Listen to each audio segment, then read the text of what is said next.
Well, hello, everyone. Welcome back to the Friday 15. Welcome back, Jen Lee.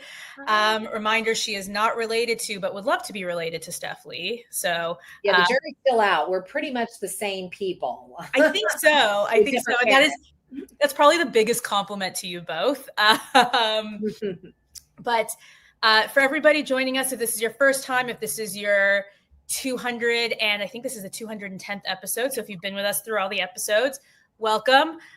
So what is Friday 15? Every Friday at 12 p.m. Central Time, we go ahead, we take 15, sometimes 20 minutes to answer your questions about the travel industry that you've submitted on our website.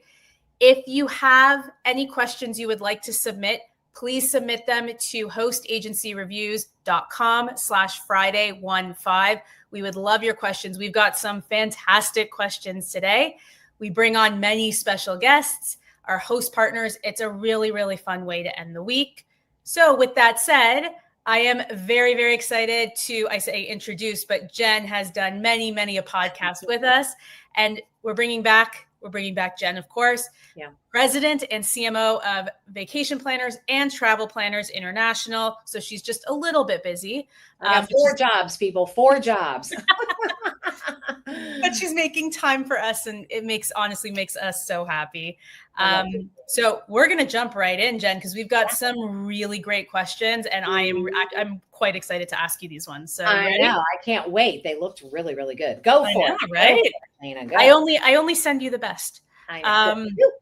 All right, so we'll start with the first one, which I'm going to start with a little nod to the team, which I'm a huge fan of your podcast, and I look forward to listening to them each week. Well, stop it, Michelle, but say more things like that. So Michelle has been in the industry for just over 2 years, working part-time while she's been building up her business. She's curious about host agency commission splits and why some hosts have higher splits than others. So she's noticed that there's a range of splits, 70-30, 80-20, 90-10, and so on. Right now, she's at a 70-30 split and wondering if this is the average, or wondering if host agencies have a higher commission split because they offer more perks or benefits. How does that all work? So great question, and welcome to the most fabulous industry in the entire universe. And I'm hoping you're finding some success. Your question is very similar to a lot of people who come into the industry. Sometimes they come in and they find a host agency, which, by the way, is the best way to come into the industry, is someplace where you feel like there's a sense of community and support, whether it be technology, sales, marketing, coaching, whatever that support is. I'm not sure which host agency you are with, but most host agencies that I know of have a 70, 80, 90% split opportunity. And some actually have 100% commission split for the higher, the advisor that's been in the business for a while and is bringing a really good chunk of business with them. What we're finding is that a lot of people who enter the industry start at 70-30, mostly because it's usually less expensive on the monthly fee. Right. But honestly, if you're serious about this, whether you ever make this full time or not, and you stay part time, I would look at what is the price difference between the 90-10 split.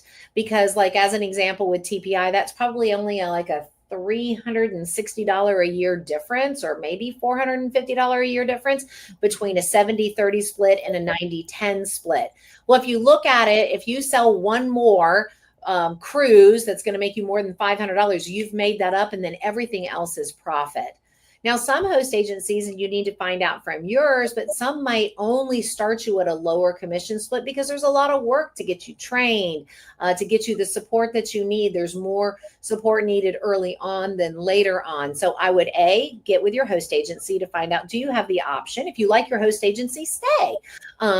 See if there's a higher option. And if there's not, for a variety of reasons, then I would go to Host Agency Reviews website and start taking a look at what the other start looking at what the other host agencies offer. I will tell you, at TPI, you can start at a 90-10 split with us. And of course, now I don't know what my numbers are and how much it costs, but if you just go to travelplannersinternational.com, you'll be able to see our pricing there. Yeah, and we'll link travelplannersinternational.com in the comments for you, so it'll be an easy click for you. So Abby will do that for you right now. Yeah. yeah, I mean, I couldn't have said it better myself. We also we'll link a really great article for you, Michelle, and anyone else who's wondering about host agency commissions and splits. And we specifically focus on commissions in general. So just to give you a bit of an overview on how it works, why working with a host agency will garner you larger commissions even at that split. The relationships with suppliers. We even link out to our preferred supplier article so you can understand how that works. Yep. Host agency splits, and we actually have a commission calculator spreadsheet for you as well. We have 2 different ones that you can use for free. So feel free to use those. You'll first see why you would effectively, even like I said, at a 70-30 split, the commission levels are still higher working with a host. But also what's the difference based on kind of everything that Jen was talking about, different fees. Sometimes a lead program is included if you do the 70-30 split versus the 90-10. You may not need that. Right. You may need that. So, taking a look and comparing and what all that looks like. So we have a spreadsheet for you, Michelle, and anybody else who wants to use it just to do a comparison. It's a good comparison. I use it from time to time, so that's good. Yeah. Oh, we love hearing that. Oh yeah, I love host agency reviews. Well, we love you too. The feeling is mutual. Should we spend the last 10 minutes talking about our mutual love for each other and forget about the good. All right, what's our next question? I know. Yeah. Don't worry, audience. We get into the next question. So love the podcast. Well, thank you, Stephanie. We love you too. I am just over a year in as a part-time advisor and have been focusing on training. So supplier, host agency training, building my website and branding. Stephanie, that's great. We love to hear that. And now she's stuck on building her client base. So right now she works full-time in recruitment, and knowing your network isn't always going to become your client, but she's stalled out and would love some inspiration. Her focus is luxury, leaning into travelers who are interested in cruising, going on safari.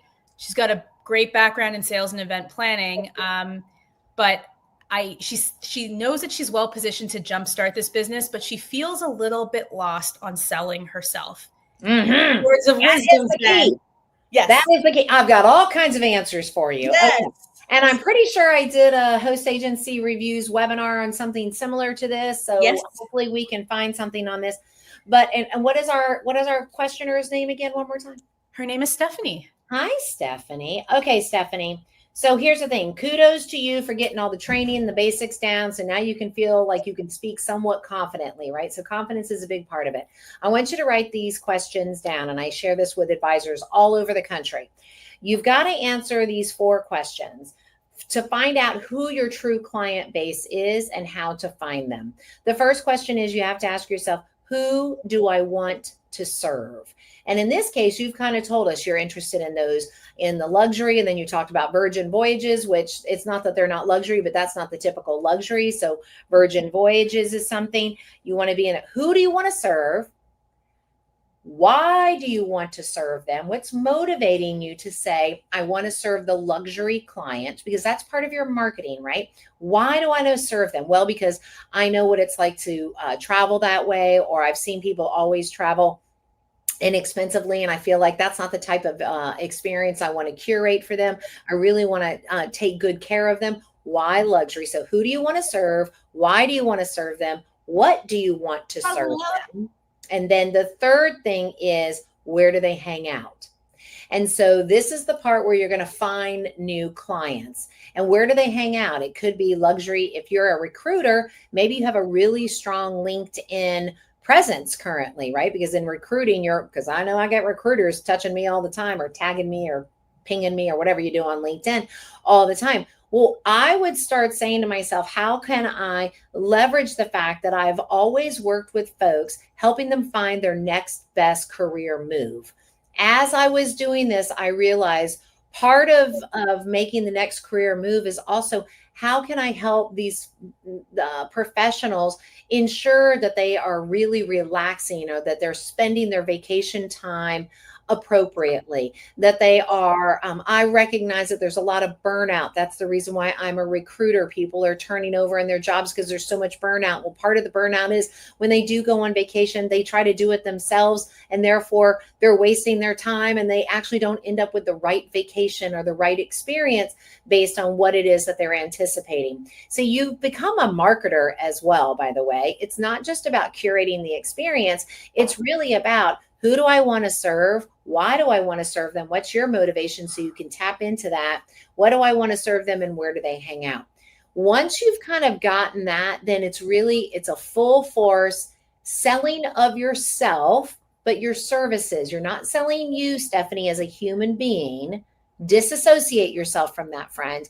I want you to realize that you're selling a service. You're presenting a service to somebody where you feel like, you know for sure that if they put their experience in your hands, you're going to take great care of them. So that's how it is. It's an active it's an active marketing process to really position yourself as somebody that somebody can connect with. And I would use the fact that you're a recruiter. Oh my God. I would use that all day long. Now, if you have to hide the fact that you're doing this on the side, then come up with a different profile, or go into Facebook and start a Facebook group, because then maybe your bosses won't find it. But I would use that. You spend your days and nights ensuring people, helping them make their next best career move. Why wouldn't you parlay that into helping them really curate the right experience for themselves? Yeah, I absolutely. It was actually one of the articles we have that we'll link, talks about is focusing on selling your expertise, right? Don't focus on the deal. Don't focus on what you know and what you do. Yeah. And I think I found the webinar, because Jen, you have done multiple webinars with us. So yeah, that's right. I got to get some more out. I haven't had a chance to record any new ones. But we'll get you back soon. Yeah. But you have one on a simple marketing strategy that I think really speaks to this. And Abby will share the link to that as well. I just went and found it to make sure, nice and easy. We'll share the link to that so that you can get, it's a nice 60-minute webinar. So nice long form if you want, Stephanie or anybody else, if you want more details as to what Jen was just speaking about earlier. Yeah, I love it. I knew I'd done something with you guys. You definitely did. And there's many more webinars. So if you want to listen to more of what Jen has to say, we can also link some of the other webinars that she's done with us over the past few years, and hopefully more to come in the future. Awesome. All right. You ready for the last question? I am, friend. I am. All right. So we have Anonymous, who is working on their first group. Congratulations. That's very exciting. Very exciting. And she's trying to wrap her brain, she or he's trying to wrap their brain around the contract of it all. So is there a contract between the travel advisor and supplier? Is there one between the clients and the advisor, or is it all one contract? And is this in addition to the usual terms and conditions when you're booking FIT or group travel? And are there any red flags to watch out for or things to remember when signing these contracts with the suppliers? And a little shout out, thank you for all you do. This is an excellent question, Anonymous. You should not be anonymous. I know. Share your name, he or she. So yes, there was 4 questions in here. The first question is there a contract between you and the supplier? It just depends on the size of the group. Everyone defines group as something different. Your group could just be 4 cabins, right? And if it's a cruise, there's probably not a contract with that group. There's probably terms and conditions. If it is with a hotel or a resort, typically there is a contract if you're taking out a block of rooms and they're adding a happy hour in there. They've got some other things going on. Maybe it's a wedding, maybe it's a family reunion. Get with that travel partner and ensure that you're going to sign a contract for those rooms. Sometimes there's a deposit, many times there's not a deposit. If you're with a host agency, so like as an example with TPI, we help protect our travel advisors by ensuring that any contract they sign, we take a look at as well. And then we approve it by saying, yes, we know this advisor knows what they're selling or what they're signing, but you're on the hook when it comes to rooms. So that kind of goes to the red flags, and then I'll talk about your terms and conditions as well. The red flags you want to be looking for, and I wouldn't say it's red flags. First off, only work with preferred partners, right? So if you're with a host agency, which everyone should be with a host agency. If you're not, you're with a consortia, and your chances are you didn't ask that question. So if you're with a host agency, get with your host agency and make sure that you're only doing business with those preferred partners. Those are vetted partners. Your host agency can support you in what that contract looks like. If it's just some, hotel or resort that you personally fell in love with and you're working with a salesperson there and there's not a contract, I'd be wary of that. What's that saying? Good paper makes for good friends. Have you ever heard that saying before? I haven't, but I love it. Oh my God, I'm so old. You haven't heard that. Okay, so good paper makes for good friends, which simply means whenever you're going into a relationship where there's money and a fiduciary responsibility and a service responsibility on both sides, you want to have good paper, which is a contract. So yes, you would have a contract directly with the travel partner in most cases.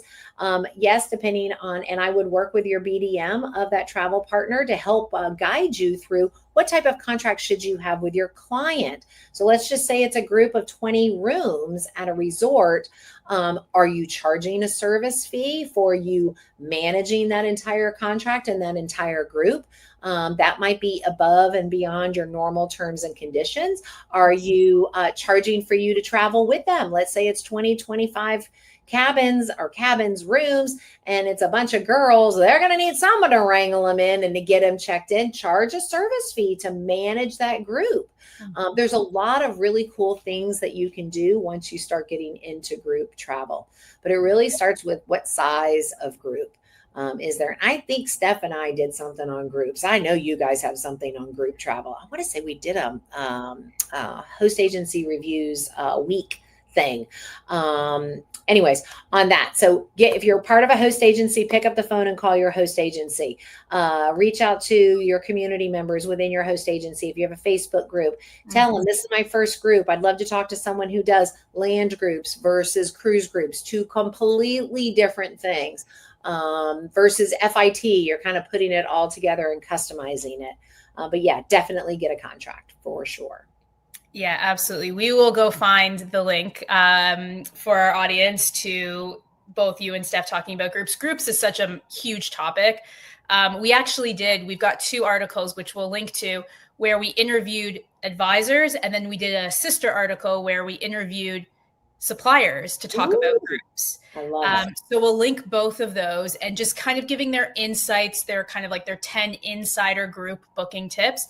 Both sides talk about contracts. Specifically, the suppliers talk about it pretty extensively and the importance of it. Coming from a supplier where we did a lot of groups, had a whole groups department, incredibly important that you read through the terms. The terms are typically different than booking. I came from a tour operator booking one-off tours, right? When deposits are due, when things are held until, when full payment is due, all of that changes from the typical terms and conditions, at least on the land tour operator side. So that's definitely important to look at. And when I would highly recommend, and having seen this happen quite a bit from the supplier side, is when you then put out the terms to your clients, that their due dates give you a buffer time between the due dates to the supplier. Preach. It's so true, because they don't return phone calls and people don't read. Walk them through that contract. Exactly. And also, people have things going on, work gets busy for your clients, things happen.